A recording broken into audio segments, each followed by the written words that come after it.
Final Fantasy 15 is a game I've criticized a lot on my channel. And if you're new, I'm telling you, it wasn't my favorite Final Fantasy game. But you should also know I do like to be positive, and Final Fantasy 15 does have positives in spite of its flaws, and I want to talk about those flaws and be transparent about the things I didn't enjoy before I get into the many things Final Fantasy 15 did get right. I think all you need is a little perspective shift. So let's get into this positive narrative deep dive. Final Fantasy 15 is a game that I didn't so much enjoy when I first played it. And I don't think I'm alone in that. In fact, I know I'm not alone in that. The open world felt vast, but hollow. An expanse of empty space that promised adventure, but rarely delivered it. The combat, while stylish at first, grew repetitive for me the longer I played, stripping away any real sense of challenge or strategy. And the story, despite some moments of brilliance, felt fractured, which was a casualty of development hell that left its grand ambitions scattered across spin-offs and DLCs and cutscenes outside of the main game. And yet, despite all that, I find myself wanting to defend it because beneath the flaws, Final Fantasy 15 contains something rare and something worth remembering. When people talk about 15, they often speak of what it lacks: the unfinished world, the fragmented stories, systems that felt like they're just missing pieces. But if there's one thing 15 doesn't lack, it's heart. And that heart doesn't come from kingdoms or crystals. It comes from four friends driving down a highway together. Final Fantasy 15 is at its core a road trip. And like any road trip, it isn't the destination that matters, but the people in the car with you. The game could strip away its bosses and its dungeons, even its story beats, and what would still linger, what would still matter, are the small moments. The laughter, the quiet silences, the rituals that come to define a friendship. Noctis, Prompto, Ignis, and Gladio aren't just party members, they're brothers. Not by blood, but by the bond forged through shared miles, campfires, and battles fought side by side. You feel it in the way Prompto just has to pull out his camera to capture every trivial detail. You feel it in Ignis's insistence on cooking meals for the entire group, each dish a gesture of care disguised as a gameplay system. You feel it in Gladio's steady reminders to Noctis of the weight he carries, like an older brother unwilling to let him drift too far off course. As someone with 3 brothers myself, I definitely feel the bond and the connection on a personal level, and I can see my brothers in the characters of Final Fantasy 15. And what makes this friendship and bonding work is that 15 gives you time with them. Long stretches of driving, stretches that many players criticized as tedious, understandably, are precisely what allow the bond to breathe. In a traditional RPG, we race from plot point to plot point, world-shaking crisis to world-shaking crisis, but 15 slows us down. It lets us sit in the car, flipping through radio stations, listening to Prompto complain, or watching the landscape blur by in silence. It gives us the in-between moments, and in doing so, it makes the friendship feel real and unique. That realism pays off in the quieter gameplay loops too. When you camp, you don't just recover HP and awaken the next day, you watch the group interact. Prompto scrolling through the day's photos, Ignis unveiling a new recipe, Gladio teasing Noctis. All of this builds a rhythm, a pattern that becomes comforting. These aren't grand cinematic scenes, but they carry a weight because of their simplicity. They're mundane, yes, but they're our mundane moments. It's our journey and our memories. For many, Final Fantasy XV's open world felt like a letdown, a vast expanse with not much or little to do. Basically a shell of what it could have been, and in a lot of ways that criticism is fair. But to dismiss the world as completely empty is to overlook its true purpose. Because 15's landscapes, its highways, its ruins were never meant to overflow with activity. They were meant to breathe, to linger, to give the sense of a world already slipping away.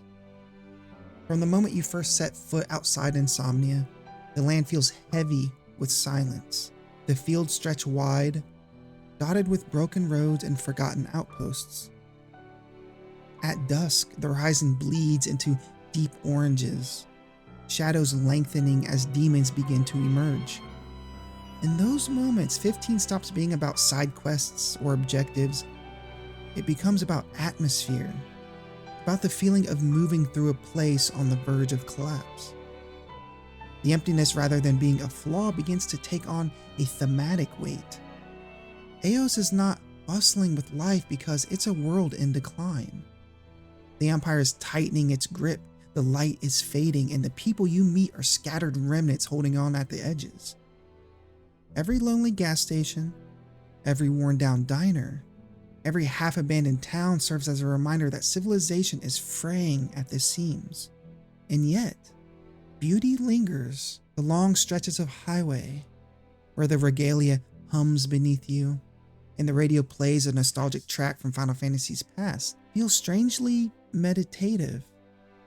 There's no rush to arrive anywhere. Instead, the game forces you to move slowly, to exist in the moment, to notice the shifting light across the fields, to share silence with your friends as the world rolls by outside the windows. The regalia isn't just a car, it's a narrative device. It transforms traversal into reflection, turning travel into part of the story.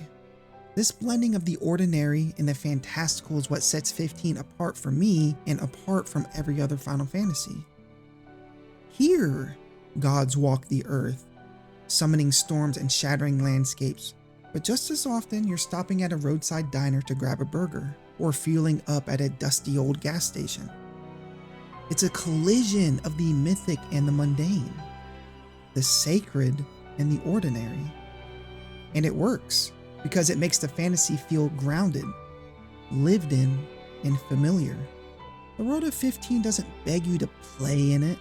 Sometimes it simply asks that you feel it, that you notice its melancholy, its loneliness, its fleeting moments of wonder, and in that way, its aesthetic triumphs where maybe sometimes the mechanics fail. Because even if the map feels barren, and I do stand by that sentiment, the atmosphere is always unforgettable. It captures a sense of a fading world, one that's beautiful not in spite of its emptiness, but because of it. And when we remember 15, I don't think it'll be for its checklists of activities or the density of its cities or the number of NPCs crammed on screen. Really, it should be for the moments when nothing happened at all. For the long drives at sunset, for the silence of ruined fields, for the way the world made us feel, caught somewhere between life and death, day and night, past and future. A world caught in Twilight. If there's one element of Final Fantasy XV that no one can dispute, it has to be the music. Even when the story falters, even when the open world feels barren, Yoko Shimomura's score breathes life into every moment. Her music doesn't just accompany the journey, it defines it. It carries the emotion, the weight, the tragedy, and the fleeting beauty of a world slipping into darkness. From the opening notes of Somnus, the game establishes its tone. Somber, fragile, almost funeral-y. Is that a word? It feels less like a main theme and more like a requiem. It's not a song of triumph or adventure, it's a lullaby for a dying world. Already before the first battle even starts or begins, 15 tells us what kind of story this will be. One of melancholy, sacrifice, and inevitable loss. But Shimomura's brilliance lies not just in her ability to craft haunting melodies, but in how she uses them to give voice to what the narrative sometimes struggles to say. In the chaos of combat, Apocalypsis Noctis surges with frantic energy, strings and percussion colliding in a storm that feels overwhelming, a perfect reflection of Noctis's own desperation when the weight of his destiny bears down on him.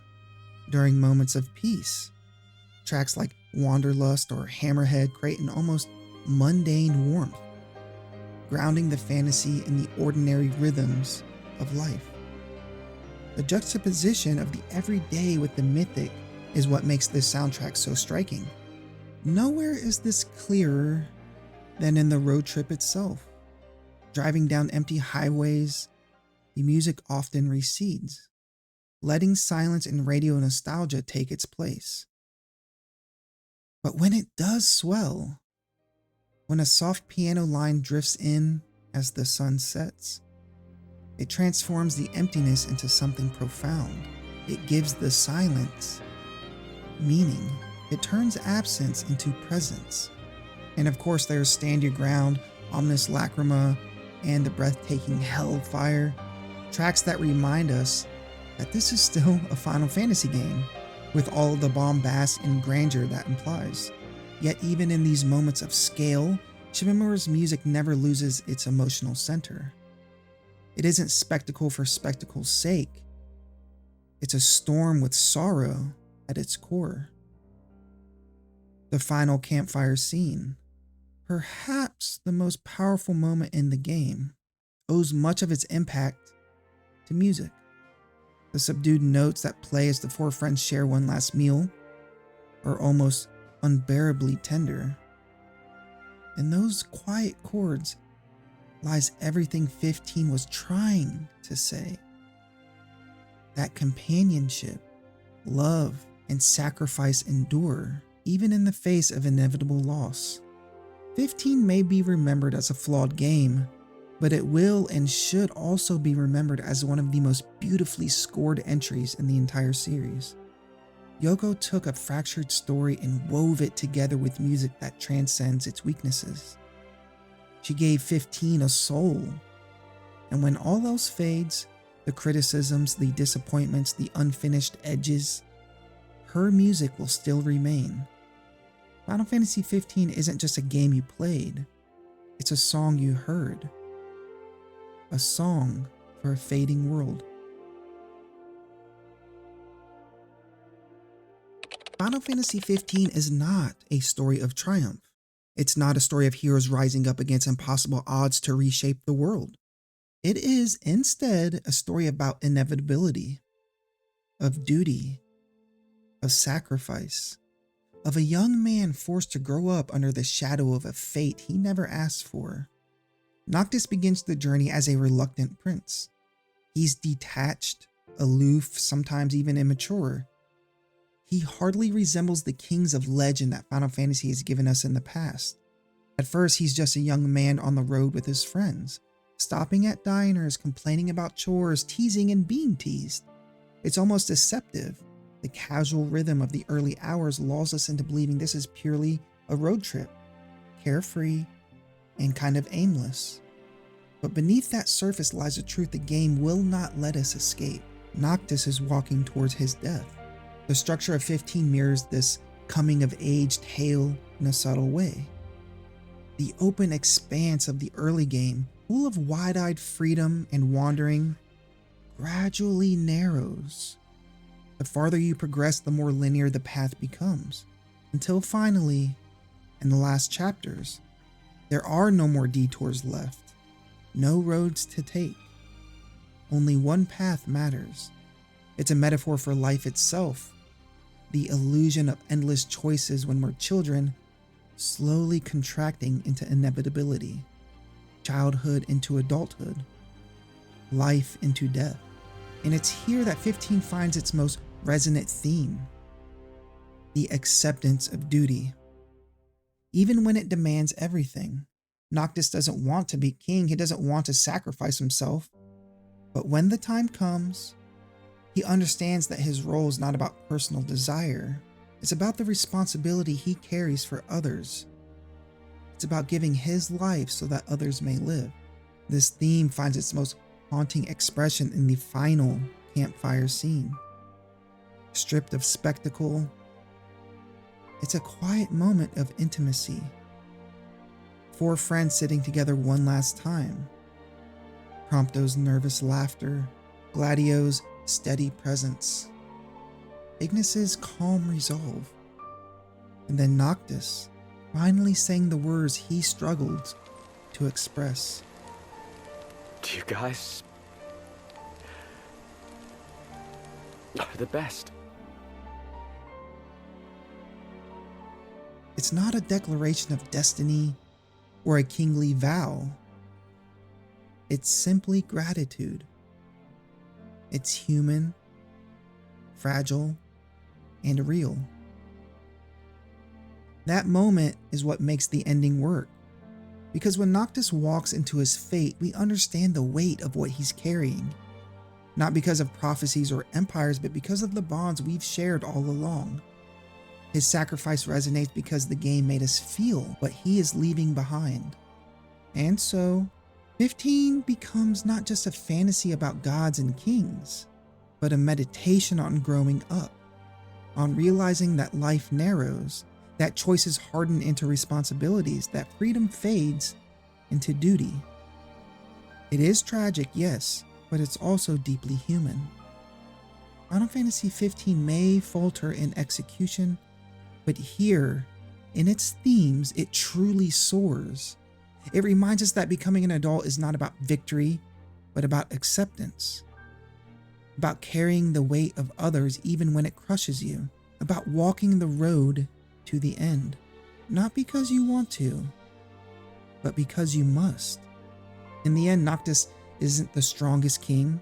He's not the most glorious king, but he's the one who accepts his fate with quiet dignity. And in that acceptance, Final Fantasy XV becomes one of the most powerful stories of duty and loss this series has ever told. Final Fantasy XV is a game forever defined by what it could have been.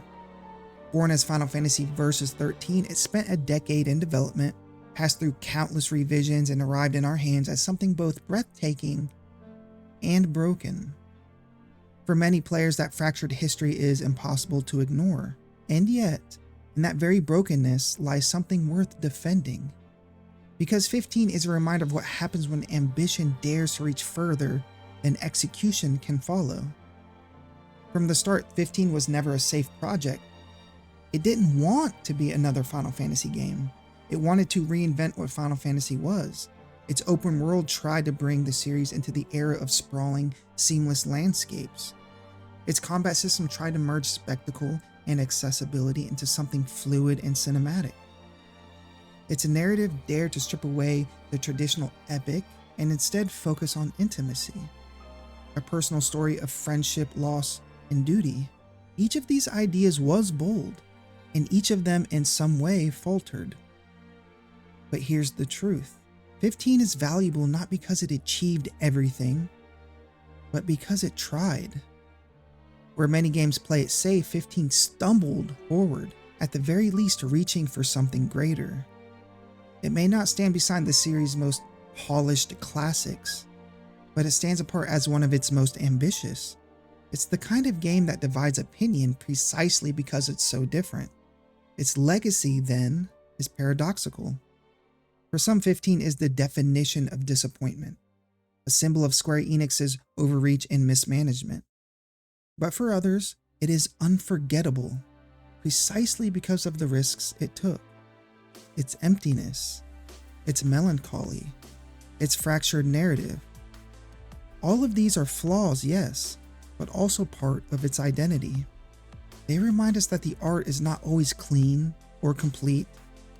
Sometimes it is messy, sometimes it is unfinished, but even in that state, it can still find ways to move us. And perhaps that is 15's greatest achievement. Not as the perfect Final Fantasy, but as the most human one. A game full of cracks, but also full of heart.